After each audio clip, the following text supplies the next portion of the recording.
우리 앞뒤 좌우에 있는 분들과 환한 미소를 띠시며 한번 인사해 보시겠습니까? 당신을 통해 하나님의 사랑이 흘러가길 원합니다 라고 인사해 볼까요? 당신을 통해 하나님의 사랑이 흘러가길 원합니다. 네, 여러분들의 삶에 하나님의 사랑이 가득하여 그것이 차고 넘쳐서 여러분들의 가정과 일터와 삶의 자리를 적시는 귀한 은혜가 있길 원합니다. 사랑하는 성도 여러분, 지난 한 주간 편안하셨습니까? 아멘, 감사합니다. 제가 교구를 담당하면서 성도님들과 마주하고 또 메시지를 주고받다 보니 많은 성도님들이 요즘에 여행을 많이 다니신다라는 것들을 느낄 수 있었습니다. 카카오톡 프로필이라든지 SNS를 통하여 다양한 꽃 사진들이 그렇게 올라오더라고요. 꽃인지 사람인지 알 수 없는 사진들도 있었고요, 아름다운 자연의 사진들도 있었습니다. 그곳에서 평안과 만족과 기쁨들을 누리시는 모습들을 쉽게 찾아볼 수 있었죠. 그런데요 여러분, 이러한 여행을 준비하실 때 어떤 마음으로 준비하고 생각하십니까? 이 여행을 통하여 맛있는 음식을 어디서 먹을지 찾기도 하시고요, 하룻밤 묵게 된다면 어느 숙소에서 잠을 자게 될지 생각도 하실 것입니다. 또한 여러분들의 그 카카오톡 프로필 사진과 SNS를 장식할 인생샷을 어디서 찍을지도 유심히 지켜보실 거다라는 거죠. 이처럼 여러분, 여행은요 여러분들이 만족할 만한 어떠한 공간과 장소들을 물색하면서 여러분들의 마음들을 기쁘게 만들려고 이렇게 하는 시간들인 것 같습니다. 즉, 여행의 중심은 우리 자신이죠. 그런데 여러분, 한 가지 질문을 드려보고 싶습니다. 우리의 인생의 중심은 누구입니까? 우리의 인생도 이 여행자처럼 살고 있지는 않느냐라는 질문입니다. 기분이 좋은 일들이 있다면 밝게 웃고 신나게 전진하지만 때때로는 예상하지 못한 일들이 우리 앞에 놓여지게 된다면 그 발걸음을 멈추거나 때때로는 실망할 때도 있다라는 거죠. 여러분, 우리들의 인생은, 그리고 신앙은 단순히 우리의 기분을 따라 다니는 여행이 아니라 하나님의 목적지를 향해 걸어가는 순례의 길임을 믿으시길 바랍니다. 오늘 말씀을 통해 우리의 지친 발걸음을 다시 한번 일으키고 다시 길 위에서 믿음의 길을 걸어가시는 저와 여러분들 되시길 바랍니다. 그런 측면에서 우리 옆에 있는 분들에게 다시 한번 이렇게 인사해 볼까요? 당신과 함께 이 길을 걸어서 참 좋습니다 라고 인사해 보겠습니다. 당신과 함께 이 길을 걸어서 참 좋습니다. 네, 정말 좋아하시네요. 감사합니다. 앞에 나오진 않지만 한번 저를 따라해 보시겠습니까? 오늘 첫 번째 단락은 이겁니다. 이전과 마찬가지로 계속 걸어갑니다. 이전과 마찬가지로 계속 걸어갑니다. 오늘 본문 말씀을 잠시 살펴보고자 합니다. 본문에는 바울과 바나바라는 두 사람이 등장합니다. 그리고 이 두 사람이 이고니온이라는 도시에 도착하게 되었지요. 이 이고니온은요 지금 튀르키예의 코냐라는 도시와 같은 도시인데요, 당시 소아시아의 중심부로서 교통과 문화와 상업의 요충지였다라고 볼 수 있습니다. 그곳에 도착한 바울과 바나바는 다른 일들을 다 뒤로하고 유대인들의 회당에 들어가서 복음을 전합니다. 오늘 그 복음을 전하는 모습을 한번 보려고 하는데요, 사도행전 14장 1절 세번역 성경으로 우리 함께 읽어보도록 하겠습니다. 시작. 바울과 바나바는 이고니온에서도 이전과 마찬가지로 유대 사람의 회당에 들어가서 말하였다. 그래서 유대 사람과 그리스 사람이 많이 믿게 되었다. 아멘. 본문에 보면 바울과 바나바의 행동을 어떻게 이야기하고 있습니까? 이전과 마찬가지로 라고 표현하고 있죠. 여기서 우리는 잠시 놀라야 합니다. 왜냐하면 바로 이들이 이고니온이라는 도시로 오기 전에 있었던 비시디아 안디옥에서 있었던 일 때문인데요. 그곳에서 바울과 바나바가 하나님의 말씀 그리고 예수 그리스도의 복음을 전하자 사람들이 많이 모이게 되었습니다. 그리고 다음 주에도 와서 똑같이 말씀을 전해달라고 요청을 한 것입니다. 그러자 어떤 일이 있었습니까? 수많은 사람들이 모였는데 성경에서는 온 시민이 모였다라고 이야기할 정도로 많은 사람들이 모였다라는 거죠. 유대인들은 이러한 바울과 바나바의 복음 전도를 불편하게 여기면서 시기하고 질투하며 심지어는 비방하기까지에 이르렀습니다. 결국 유대인들은 이 사람들을 선동하여서 바울과 바나바가 비시디아 안디옥에서 쫓겨나게 만들었다라는 거죠. 다시 이고니온이라는 도시로 돌아와 봅시다. 160km라는 아주 먼 길을 걸어서 이곳에 오게 되었습니다. 그리고 이 이고니온에서 다시 한번 복음을 전할 힘들이 바울과 바나바에게 있었겠습니까? 마음은 너덜너덜해지고 마음은 또 위축될 만한 상황이었습니다. 그렇기 때문에 그 복음 전파하던 것을 잠시 멈추고 생각을 정리할 시간이 분명히 필요했을 것입니다. 더군다나 그들이 향했던 곳이 유대인들의 회당이었다면 유대인들의 얼굴을 꼴도 보기 싫어서 다시는 그곳에 가고 싶지 않았을 것이다 라는 거죠. 하지만 성경은 무엇이라 이야기하고 있습니까? 바울과 바나바는 이전과 마찬가지로 다시 유대인의 회당에 들어갈 뿐만 아니라 복음을 전하기 시작하였다라고 이야기를 하고 있습니다. 저는 이 말씀을 보면서 마치 저의 아내의 모습이 떠올랐어요.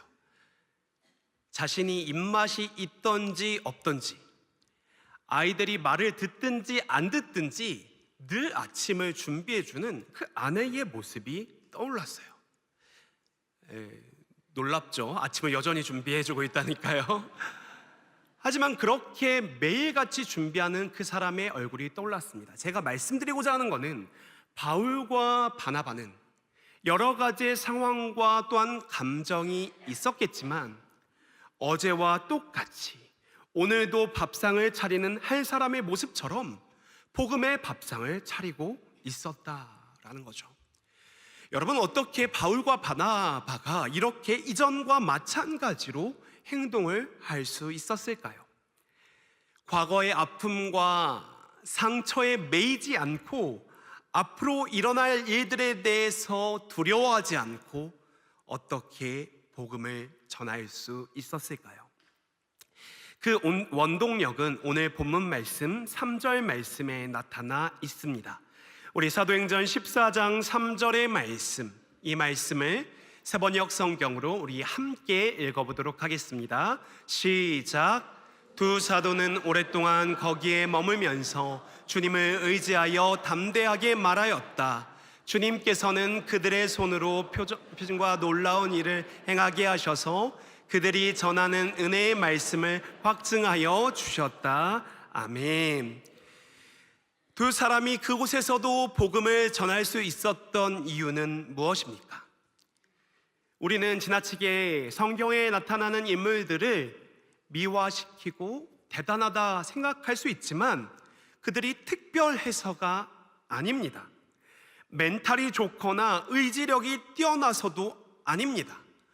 아까 밑줄 친 말씀처럼 그들은 주님을 의지하였기 때문에 과거에 매이지 않고 여전히 복음을 전하며 오랫동안 그곳에 머물러 있었을 수 있다라는 것입니다. 사랑하는 여러분, 하나님을 의지한다라는 말이 무슨 말입니까? 얼마 전에 일산에 오면 꼭 가야 하는 한 명소가 있어서 다녀온 적이 있습니다. 일산 호수공원인데요. 오히려 일산 분들은 잘 많이 안 가시더라고요. 아이들과 함께 일산 호수공원을 잠시 산책한 적이 있습니다. 그 화창한 날에 공원을 산책하다 보니까요, 수많은 사람들이 러닝을 하는 모습들을 발견할 수 있었는데요, 그 중에서도 두 사람이 나란히 달리는 장면을 볼 수 있었습니다. 그리고 그 두 사람 사이에는 약 50cm도 되지 않는 작은 끈으로 연결되어 있는 모습이 발견되었죠. 여러분, 이들이 누군지 아십니까? 한 사람은 앞을 볼 수 없는 시각장애인이었고, 다른 한 사람은 그 곁을 뛰는 가이드 러너였습니다. 앞이 보이지 않는 선수는 오직 그 끈에서 전달되는 가이드 러너의 호흡과 진동에 자신의 몸을 맡기며 뛰어갑니다. 그리고 가이드 러너는요, 그 끈을 트러스트 스트링이라고 해서 신뢰의 끈이라고 볼 수 있는데요, 그 신뢰의 끈을 당기기도 하고 풀기도 하면서 그 달리기의 호흡을 조정해 가곤 하였죠. 앞에 웅덩이가 있습니다. 그러니 조금 왼쪽으로 뛰세요라고 말하며 당기기도 합니다. 그리고 이제는 오르막이 시작됩니다 라고 말하면서 그 끈을 다소 풀기도 하죠. 결국 어떻게 합니까? 이 선수는요, 앞이 보이지 않지만 옆에 있는 가이드 러너의 소리에 의지해서 그 발을 힘차게 내딛습니다. 그가 없이는 그렇게 힘차게 뛸 수 없을 거예요. 가이드 러너가 함께 뛰면 그는 함께 뛰고요, 가이드 러너가 멈추면 그도 자연스럽게 멈춥니다. 마치 둘이 블루투스 페어링이 된 것처럼 그 호흡을 맞춰서 뛰어가는 것처럼 보였습니다. 바로 이것이 하나님을 의지하는 사람의 모습이다라고 볼 수 있는 것이죠. 하나님께서 어떻게 말씀하시는지, 하나님께서 이 길에서 어떻게 인도하시는지를 늘 예민하게 바라보면서 그 예민하게 반응하면서 한 걸음 한 걸음 나아가는 것이 바로 우리들이 하나님을 의지하는 모습이다라고 볼 수 있는 것입니다. 바울과 바나바는요, 하나님의 부르심을 전하는 자로 세워졌습니다. 그리고 가이드 러너 되시는 그 하나님을 따라 한 걸음 한 걸음 나아가게 되었다라는 거죠. 때로는 상황이라는, 박해라는, 괴롭힘이라는 그러한 파도가 다가옴에도 불구하고 두려워하지 않고 이전과 같이 복음을 전할 수 있었던 것은 가이드 러너 되시는 그 하나님을 신뢰하며 나아갔기 때문입니다. 사랑하는 여러분, 우리도 우리의 삶을 살아가면서 어쩌면 비시디아 안디옥과 같은, 즉 과거의 모습에 얽매여 있지는 않습니까? 그래서 앞으로 더 이상 나아가지는 못하고 주저앉아 있지는 않습니까? 자녀들의 문제라든지, 자녀들의 진로와 취업이나 결혼이나 관계에 대한 문제라든지, 아니면 자녀들이 과거에는 신앙생활을 했다가 지금은 교회로부터 멀어진 그 삶을 살아가는 문제라든지, 아니면 건강의 적신호로 인하여 계속 아픈 부위가 확대될 뿐만 아니라 마음과 불안까지도 여러 가지의 영향을 미치고 있는 상황들에 얽매여 있지는 않습니까? 때로는 변하지 않는 문제들이 계속적으로 반복되어서 우리들을 뒤로 끌어당기고 있지는 않습니까? 우리가 이러한 현실 가운데서도 두려워하거나 멈추지 않을 수 있는 것은 우리와 함께 하시는 하나님이 있기 때문입니다. 가이드 러너 되시는 그 하나님을 힘입어 믿음으로 이전과 같이 살아가시는, 걸어가시는 저와 여러분들이 되시길 바랍니다. 첫 번째로는 이전과 마찬가지로 계속 걸어갑니다 라고 이야기를 나누었습니다. 두 번째로는요, 한 방향으로 오랜 순종을 합니다. 따라해 볼까요? 한 방향으로 오랜 순종을 합니다. 바울과 바나바는요, 이고니온에 오래 머물면서 말씀을 전하였습니다. 그 오랜 시간을 우리가 특정할 수는 없지만 오랜 시간 그곳에 머물렀다라고 분명하게 명시되어 있죠. 그러자 도시의 사람들의 반응은 극명하게 둘로 나뉘어지게 됩니다. 어떤 사람들은 복음을 받아들이고 그 두 사도들을 따라가는 사람들이 있었던 반면, 어떤 사람들은 그것을 거부하며 이들을 돌로 치려고 하는 사람들도 있었습니다. 여러분, 이처럼 복음은요, 두 가지의 반응으로 나뉘어져요. 사도 바울은 훗날에 이러한 복음의 영향을 고린도후서에 이렇게 말하게 됩니다. 고린도후서 2장 15절 16절 말씀, 이 말씀을 세번역 성경으로 우리 좀 길지만 함께 읽어보겠습니다. 시작. 우리는 구원을 얻는 사람들 가운데서나 멸망을 당하는 사람들 가운데서나 하나님께 바치는 그리스도의 향기입니다. 그러나 멸망을 당하는 사람들에게는 죽음에 이르게 하는 죽음의 냄새가 되고, 구원을 얻는 사람들에게는 생명에 이르게 하는 생명의 향기가 됩니다. 이런 일을 누가 감당할 수 있겠습니까? 아멘.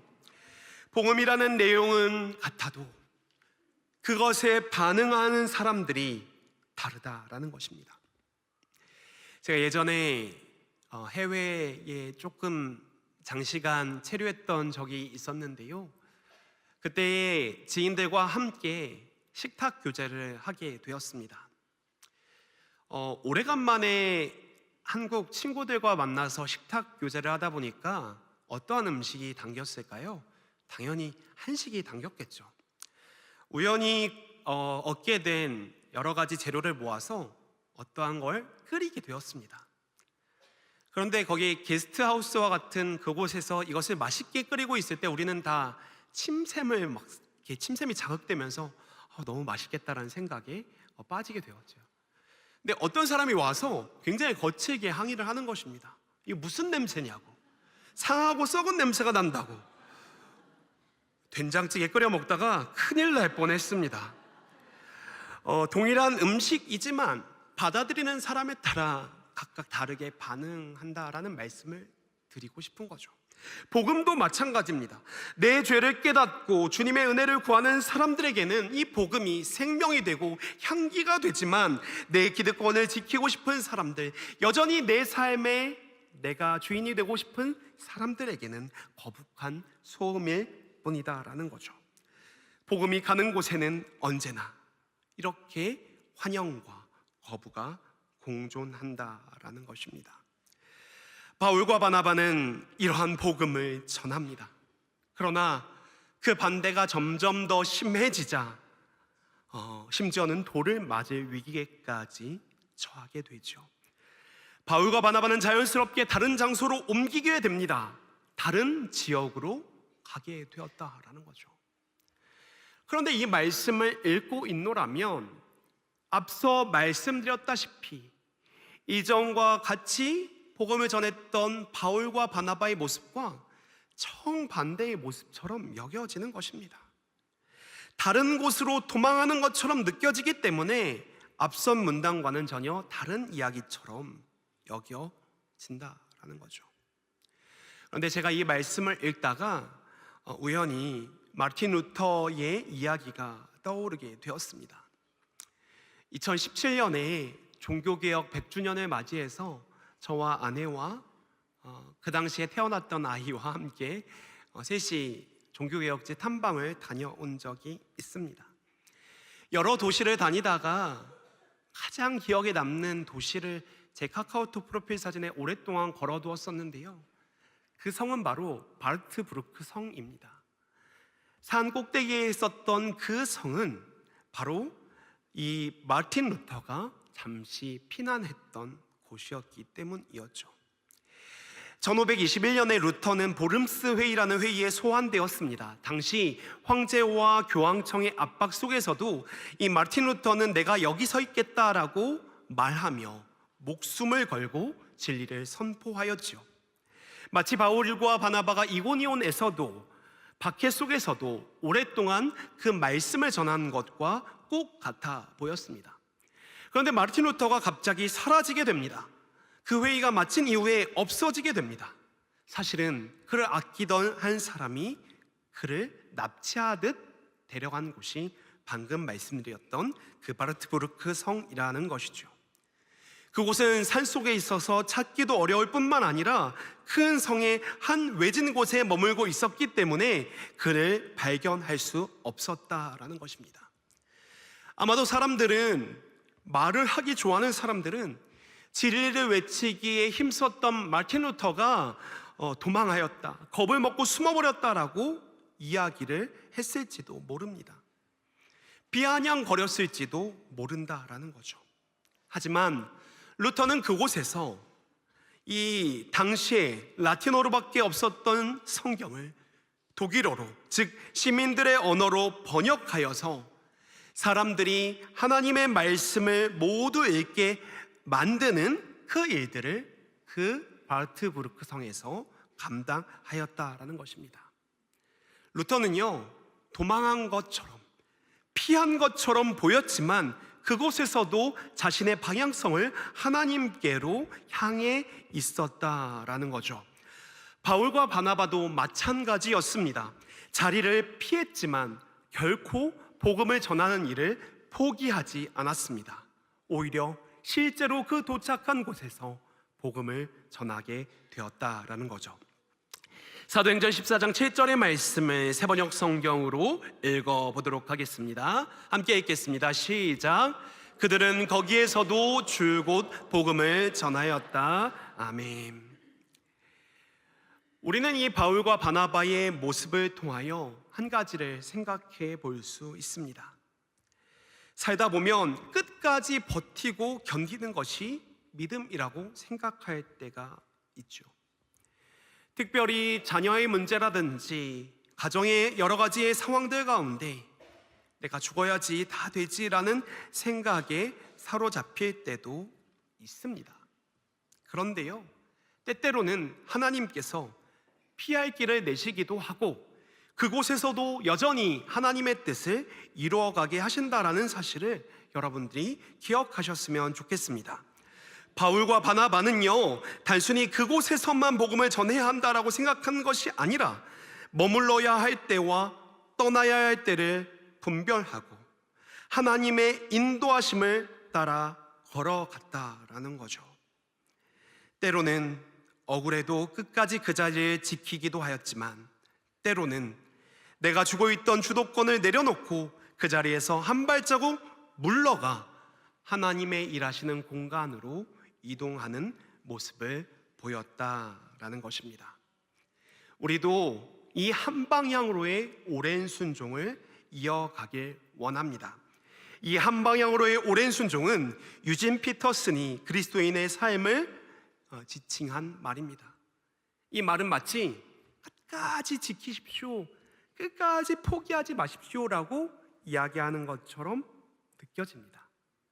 하지만 오히려 때로는 험한 골짜기를 만난다면 그것을 돌아가기도 하고, 때로는 건너기 어려운 강을 만나기도 하면 그 강이 줄어들 때까지 기다리기도 하며, 때로는 우회하기도 하고 하나님을 향한 방향을 놓치지 않는 삶, 그것이 바로 한 방향으로의 오랜 순종이다라는 것입니다.